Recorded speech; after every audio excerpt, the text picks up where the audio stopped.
Hey Virgo, it's Empress Rose here. Welcome to your reading. These are general readings, so we take what works, we leave what doesn't, as with everything in life. And if I don't catch your wavelength or storyline here, lots of cards. Check your other major placements. All right, we're starting with the Oracle of Mystical Moments here for an intuitive vibe of where you're going, and then we're going to move on to the Apparition deck, a new deck. I don't know if I've used it with you. I actually can't remember. It's been a week or two since I got it. Anyway, it's a more abstract deck that's new and kind of fun and interesting. It's very fun and interesting to work with. So, what a collection of cards here.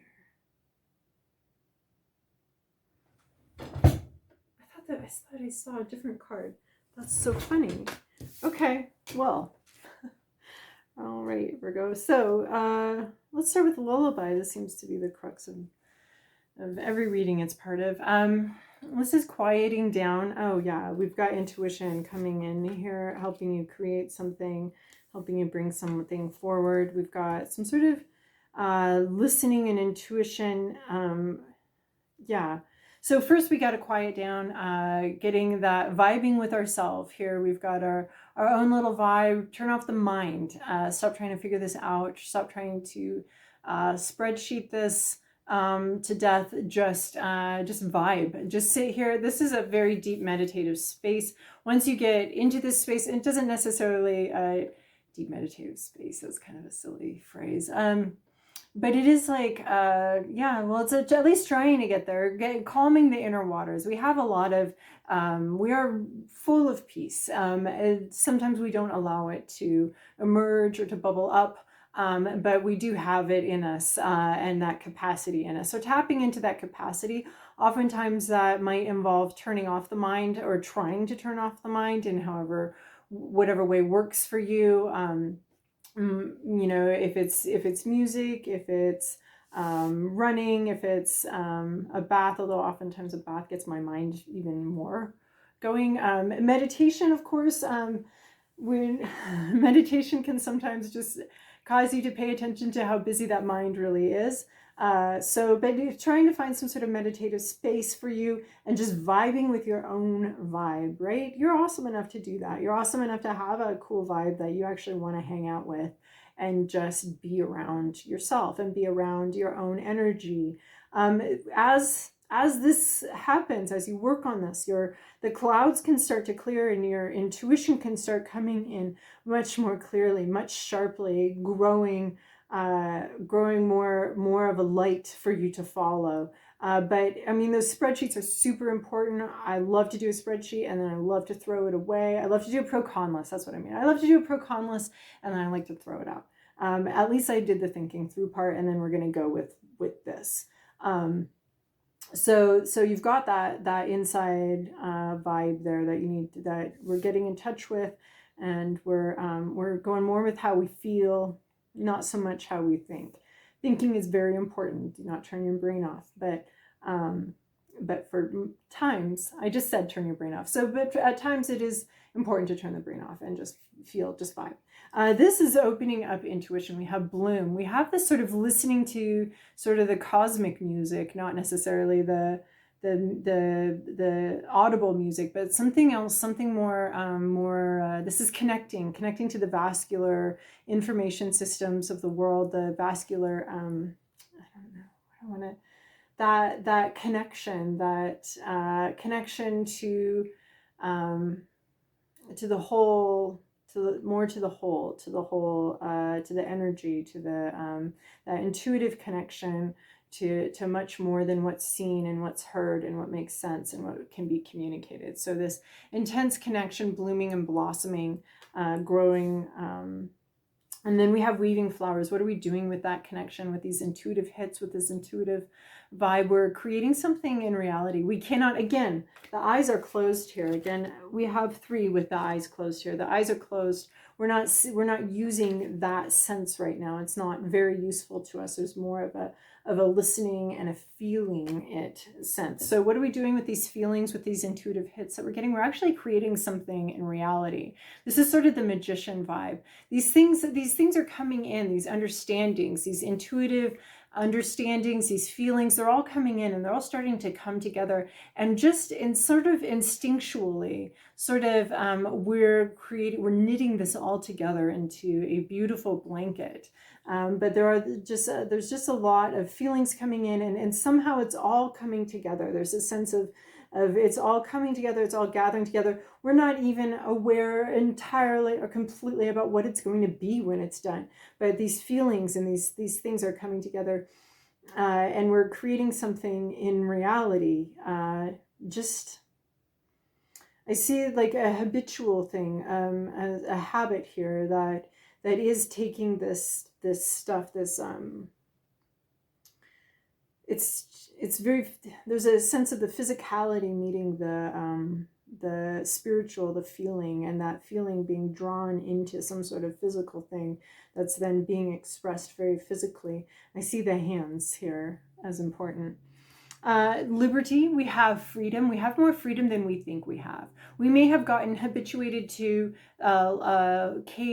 these cage walls, to seeing obstacles.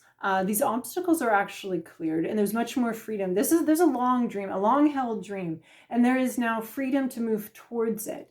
We have to take that freedom and accept that freedom and see that freedom for what it is, right? There is freedom here now. There's freedom to move, and there's freedom to move forward with something that has been out of our grasp. It's been a no-no. Like, don't even think about that, because there's no way. Well, now the door is open. The door is open, and there is a way, and there might be something that's enticing you forward. Again, she's not seeing, this is called liberty, but there's also a lot of dreaminess to this. Again, we have this intuition here showing up, and there's a dreaminess. So this is like a long-held dream, and you're free to move towards it at this point.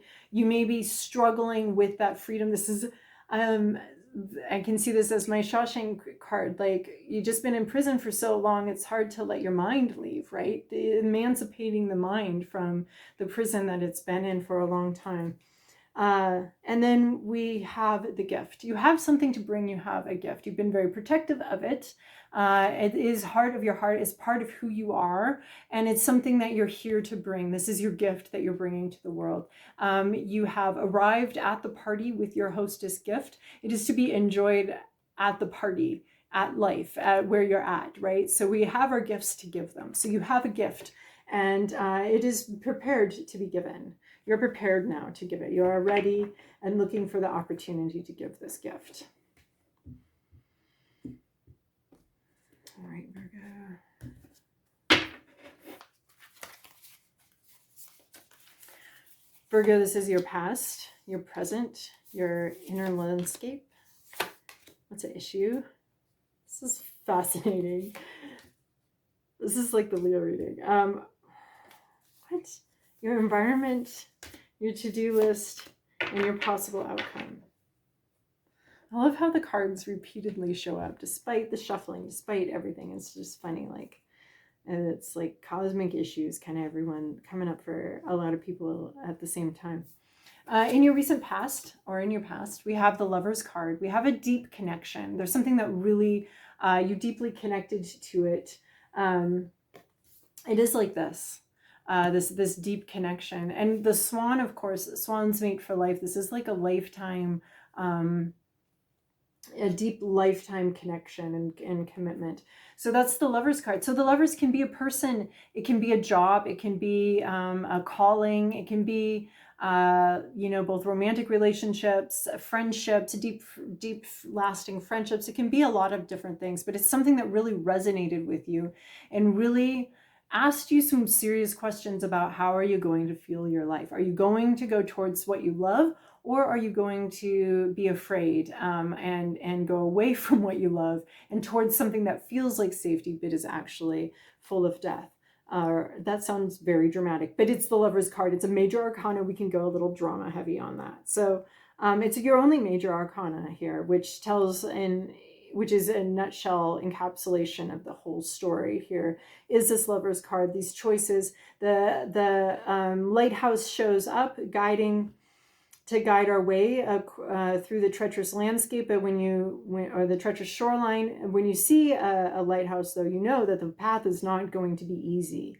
You know, you may have taken an easier path. Like the Lovers always asks us to make a choice. Are we going to take the easy way? Are we going to take or what appears to be the easy way, which long term is actually a more difficult way because we don't have the passion behind it, driving it. We don't have quite what we need, that spark of life that actually gives a longevity to something or makes something worth the pain, worth the difficulty. So something, there was a connection to something in the past, whether you took it or not, I don't know, but a choice was asked of you. Are you going to go towards what you love and what brings you alive, or are you not going to have this connection? Are you going to separate from the connection? You've gotten a glimpse of a connection of some kind. You've seen it. You've seen this deep connection, but are you actually engaging with it? Are you actually going to do it? And then in your current situation, we have Eight of Swords. We have Eight of Swords, and I love it because it's this card. It's this card. It's the prisons, the self-imprisonment. The imprisonment, you're dealing with self-imprisonment right now. You are free to go, but it's your own mantras, it's your own mind that's keeping you right where you're at. That has you imprisoned. In the Smith Waite deck, we've got a blindfolded woman. The blindfold is very loose. So she's choosing not to see. She could open the blindfold. She could see that the cage does not exist. And she's surrounded by swords, but she can easily walk through them. Like, it's just, this is why we're turning off our mind here, because the mind has the cage. The mind has the imprisonment. The mind has you can't do this. You can't go in this direction. You can't go towards what you love.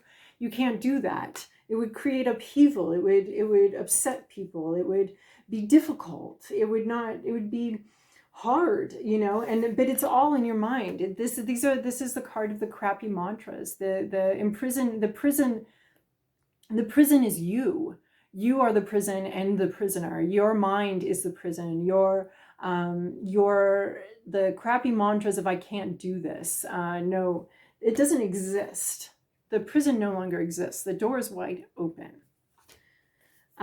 But your mind hasn't, your mind hasn't accepted that.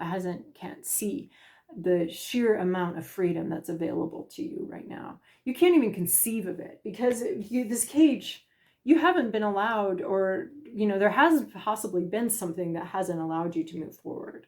But now it's free. You can't even imagine, you can't even conceive of this whole sky, this whole infinity out here. Because you've just been here the whole time, and your mind is still there. Your mind is still limited. It's not able to see the infinity that envelops you. So this is why we're having these two other cards of turning off the mind and getting in touch with sort of your freedom and your infinite self and your infinite options, and this expansion, this blooming expansion into infinity, I don't know why that's so, that term is so clear to me. There's so much freedom available. The only trap, the only prison guard is your own mind, not allowing you to see that you're free to move forward now, not allowing that. There's fears, there's anxieties, and this is, you've got something in your mind that's holding you back. That's your prisoner. Or that's your prison. Your heart, your intuition is the prisoner. Your mind is the prison. That's why we're turning it down. We're shutting that down. Shutting down that prison. It's no good. Okay, and then in your inner landscape, your hopes, your fears, we have King of Swords. So this could be an energy that you're hopeful of, afraid of. This could be somebody, because it's a court card. It could be an actual person that's on your mind. This King of Swords. Someone who's very smart. They can see both sides of the story. This is a very fair judge. This is a judge who knows what he's talking about, or she is talking about. They're aware of what the norm is, and they're aware of what the rules are and what the regulations are, and they're aware of when there are exceptions to those rules and regulations, which I feel is like, we've got these rules and regulations, we've got these rules and regulations, we've got these rules and regulations, but We see the exception now. We're the door's opening for some sort of exception to those rules and regulations. So we're seeing this King of Swords, and on our mind is this King of Swords, being fair, knowing when there are exceptions to rules, when there are rules, when it's valid to say, you know what, that rule is, because it's the judge, right? The judge has a lot of power, and right, they're held by rules, but they're also, that's where good judgment comes in. Judicious good judgment, having good judgment is being able, yes, there are rules, and yes, there are exceptions to rules, because there are extenuating circumstances. There are lots of things to consider. So this is someone who's they might be very smart. They might be an expert in their field. They're able to consider both sides of the story. Very smart and a good communicator, and they're able to communicate in a way that other people can listen. So they can communicate truth. They communicate truth very clearly, but in a way that's not harsh, in a way that's absorbable, easily absorbable. You're not going to have to go through a bunch of work to get the insults and the insinuations out of the way, so that you can actually get to what was actually intended in the actual core of the message that's useful to you. This is a person that can communicate the core of a message very usefully and very easily. Kings are masters. Swords are intellect, judgment, and truth. So this is someone who's really mastered some kind of truth, some sort of intelligence. This can often be an expert in a field or something like that. So you may be looking for some expert advice, maybe thinking of a mentor, or maybe even wanting to be someone who can see both sides to the story, or wanting to be able to discern when there are exceptions to the rules, right? These swords and this cage could be all the rules and regulations, and you may be working on trying to see where those exceptions lie, where the freedoms lie within all these rules, within all these obligations possibly, and things. Where are the freedoms here? Where are they? So you may be wanting to see better where the exceptions, or the having better judgment. And then what's at issue here is this Knight of Wands. This is the third time this card has shown up in this position in the last, I don't know, 5 or 6 readings. This Knight of Wands in reverse. So hopefully the words will come very quickly and easily for this one. Lack of momentum. So the Knight is going to be communication and movement, and Wands is going to be inspired. So there might be a lack of momentum, a lack of inspired movement. Oh yeah, because of course there's no inspired movement. You can't even see that the cage is open. You can't even see that you can move forward. You can move forward, and you're not seeing it, or you're not communicating about it. There's something here where you want to move forward, or there's no way to move forward. There's no clear way to move forward, or you don't see the way to move forward. You don't see it. You're getting there though. Look at this. This is all coming in, and you're getting there. You're creating something, and there is a way to move forward. You don't see the way to move forward, or either that, or you're not inspired to move forward, or there's just no momentum. There's just a block on forward movement and communication. There's just some sort of block on that, and it looks like the block is just in your head. It's just something to consider. I don't want to say actually you can tell your boss to, I don't even know what words I can use, but to take a hike. You want to tell your boss to take a hike. This isn't saying you can't tell your boss to take a hike. Do it. I mean, maybe you can though. Maybe you can in some way, in a better way, communicate. Maybe you can figure out how to communicate to your boss that they need to take a hike. Maybe you can figure it out, but you don't see a way right now. You don't see a path forward right now. You don't see a way to travel right now, to move towards something that ignites you and impassions you. So you may have gotten a glimpse of this Lover's card, a glimpse of a great connection, but you're not seeing a way. You're either not inspired, or you don't see it's possible to move towards that passion that you love.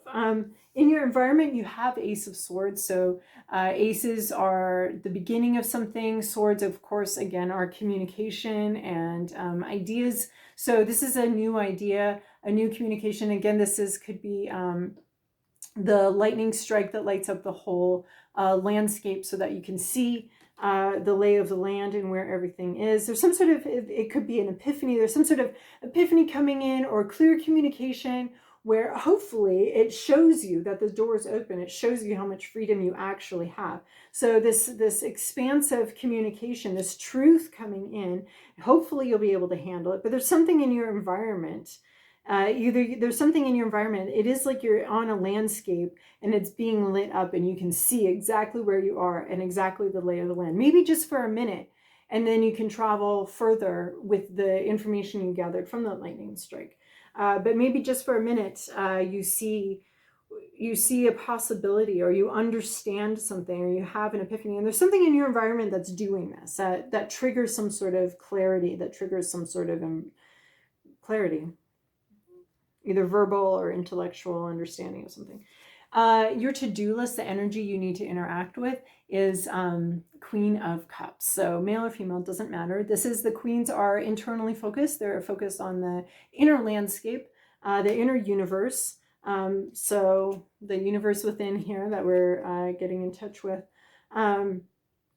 It's very private though. It's getting in touch with your feelings, really understanding how you feel. It's very internal. Very unique to you, really understanding how you feel. What do you feel, right? Vibing with yourself. What do you feel? How somehow this character is coming in here. Like, how do you feel? You're connected to something, but you're listening and you're growing from that connection. And how does it feel? So the cups are all about feelings and the queens are all about internal. So it's very internal, very private, very quiet, sitting here feeling your feelings. How do you feel?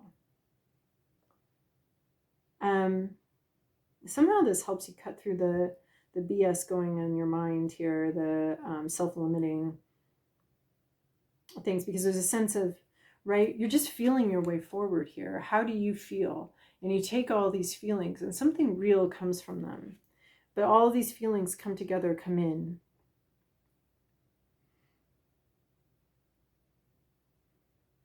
It's sort of gathering your feelings in a way. This is very much about feeling. I mean, we've got the lovers here, feeling the love.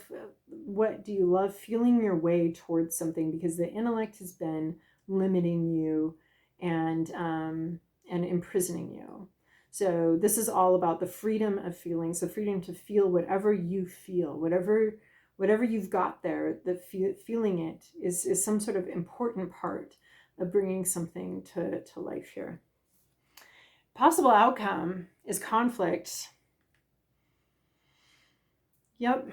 Possible outcome is conflict. So this five of wands is all about, conflicting values, conflicting ideas, and any conflict has a lot of layers to it. It's got subconscious issues going on in every conflict. We've got then the conscious issues, what it's supposedly about.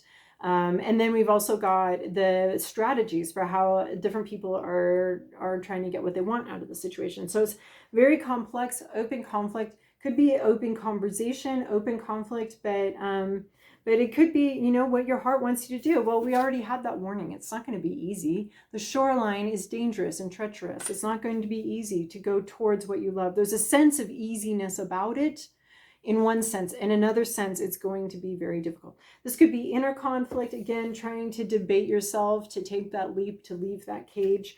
This could be, an outer conflict. Like you're aware that this is going to be a treacherous, difficult thing, and you could be headed towards some conflict, but engaging with that conflict. So a possible outcome here is there could be some competing desires, competing needs, competing strategies, and just there could be some conflict. This could create conflict, heading towards something that you love and something that you really feel very strongly about. You do, not integrating everybody else's feelings into it, but your feelings. You feel very strongly about something, and there might be people around you that feel very strongly a different way. This could be why you feel imprisoned.